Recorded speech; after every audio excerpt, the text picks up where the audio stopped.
اللہ پاک بندے کو دارالسلام کی طرف بلا رہے ہیں۔ اللہ رب العزت بندوں کو دعوت دیتے ہیں کہ تم جنت میں آ جاؤ، اور نبی کریم صلی اللہ علیہ وسلم نے اس کو ایک حدیث پاک میں ایک تمثیل کے طور پر پیش فرمایا کہ میری مثال ایسی ہے جیسے ایک میزبان نے دسترخوان سجایا اور اس پر مختلف انواع و اقسام کی نعمتیں ڈال دی، اور پھر اس نے ایک داعی کو بھیجا، کہا کہ جاؤ دعوت دے کے آؤ لوگوں کو کہ وہ آئیں میرے دسترخوان سے چیزیں کھائیں۔ اب وہ دعوت دینے والا پہنچا، جس نے اس کی دعوت کو قبول کیا وہ اس مکان میں بھی داخل ہوا، دسترخوان کی نعمتوں سے بھی محظوظ ہوا، اور جس نے اس کی دعوت پر لبیک نہ کہا وہ نہ اس کمرے اور مکان میں داخل ہوا جس مکان میں دسترخوان تھا، اور نہ ہی ان نعمتوں کو وہ کھا سکا، وہ نعمتوں سے بھی محروم رہا۔ نبی کریم صلی اللہ علیہ وسلم نے فرمایا میری مثال اس داعی کی سی ہے جو لوگوں کو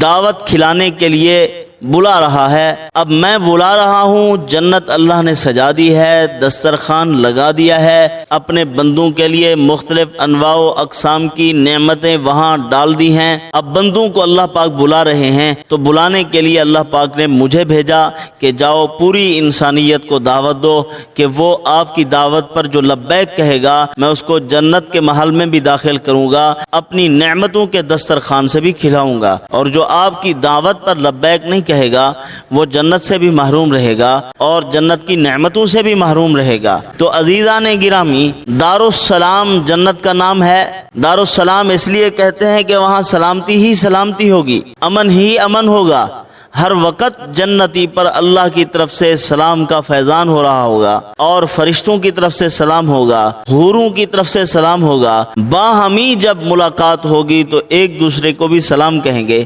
تو یہ لفظ سلام جو ہے یہ اللہ تعالیٰ کا صفاتی نام ہے، اس کے بہت زیادہ فضائل آئے ہیں، اسی لیے فرمایا کہ دنیا میں کسی گھر کا نام دارالسلام رکھنا جائز نہیں ہے، کیونکہ یہ جنت کا نام ہے۔ دارالسلام صرف جنت کو کہیں گے۔ تو بہرحال اس کے بہت سے فضائل وارد ہوئے ہیں۔ اللہ تعالیٰ کے اس مبارک نام کے یہ صحت کے لیے بھی استعمال ہوتا ہے، رزق کی فراوانی کے لیے بھی استعمال ہوتا ہے، اور بھی اس نام کے بے شمار فضائل ہیں۔ اگر آدمی بیمار ہے تو صبح کے وقت میں اس اسم کو پڑھ لے 111 مرتبہ تو اللہ پاک اس کو شفا عطا فرما دیتے ہیں، بندہ تندرست ہو جاتا ہے، چند دنوں میں اللہ پاک اس کو صحت عطا فرما دیتے ہیں۔ صبح کی نماز کے بعد اگر 1000 مرتبہ اس اسم کو پڑھے گا اللہ پاک علم کو وہب کر دیں گے، یعنی وہبی علوم بلا کسب کے اللہ پاک اس کے دل کے اندر اپنے علم کے انوارات کو اور برکات کو نازل فرما دیں گے،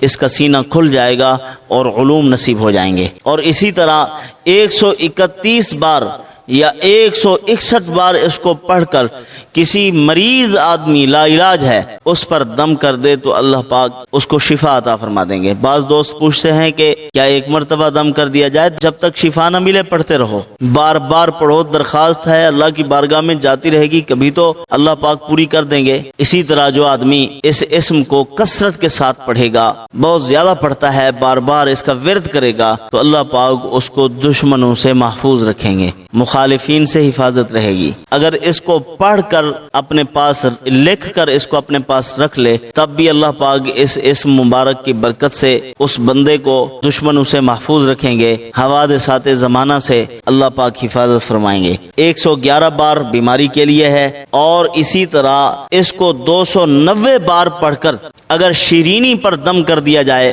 کسی مٹھائی والی چیز پر، اپنا کھوئے پر، اسی طرح کوئی اور چیز ہے، گلاب جامن ہے، اس پر پڑھ کر 690 مرتبہ کسی دشمن کو کھلا دیا جائے تو اللہ پاک اس دشمن کے اندر سے بغض کو دور فرما دیں گے، اس آدمی کے ساتھ محبت پیدا کر دیں گے۔ میاں بیوی ہیں، ان کے تعلقات خراب ہیں، تو ان تعلقات کو درست کرنے کے لیے بھی بیوی کو چاہیے کہ وہ اس کو پڑھ کر شوہر کو کھلائے۔ اگر شوہر کا مسئلہ ہے تو وہ 690 مرتبہ شیرینی پر دم کر کے اپنی بیوی کو کھلائے تو اللہ پاک اس کی برکت سے ان کے درمیان محبت پیدا فرما دیں گے۔ اگر کوئی آدمی 136 مرتبہ کسی مریض کے سرہانے بیٹھ کر اس پر اس اسم کو پڑھے، 136 مرتبہ یا سلام یا سلام یا سلام، اللہ پاک اس مریض کو شفا عطا فرما دیں گے۔ یعنی مختلف طریقوں سے جو اکابرین کے تجربات ہوتے ہیں وہ اپنے تجربات کا نچوڑ پیش کر دیتے ہیں۔ یہ جو تعداد بتلائی جاتی ہے، اس تعداد کو پورا کرنے سے آدمی کو ایک سکون سا محسوس ہو جاتا ہے، تو انسان یہی محسوس کرتا ہے اب میں نے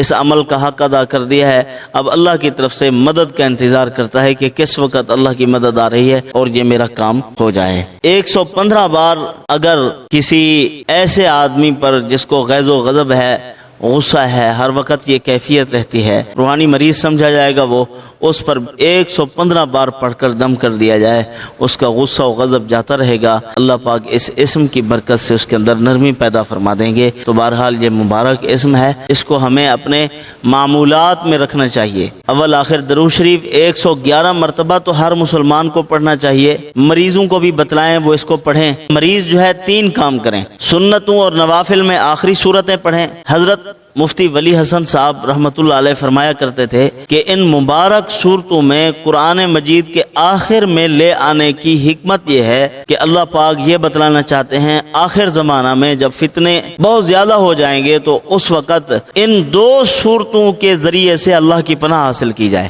اب اس دور میں جو آخری دور ہے، اس دور میں ان مبارک صورتوں کا زیادہ اہتمام کرنا چاہیے، ایسے بھی پڑھنی چاہیے، ان کو اپنے ہاتھوں پر دم کر کے اپنے بچوں کے اپنے جسم پر اس کے ذریعے سے اپنا حصار کرنا چاہیے تاکہ ہم شریروں کے شر سے محفوظ رہیں۔ اور اسی طرح بسم اللہ الرحمن الرحیم الحمدللہ رب العالمین، میم کو الحمد کے ساتھ ملا کر 41 مرتبہ یہ پڑھیں اور 111 مرتبہ صبح کے وقت میں یا سلام پڑھیں۔ یہ 3 عمل کر لیں، میں چیلنج سے کہتا ہوں آدمی کسی موذی مرض میں مبتلا ہو تو اللہ شفا عطا فرمائیں گے، چند دنوں میں اللہ پاک اس کو شفا دے دیں گے۔ اللہ پاک عمل کی توفیق عطا فرمائیں۔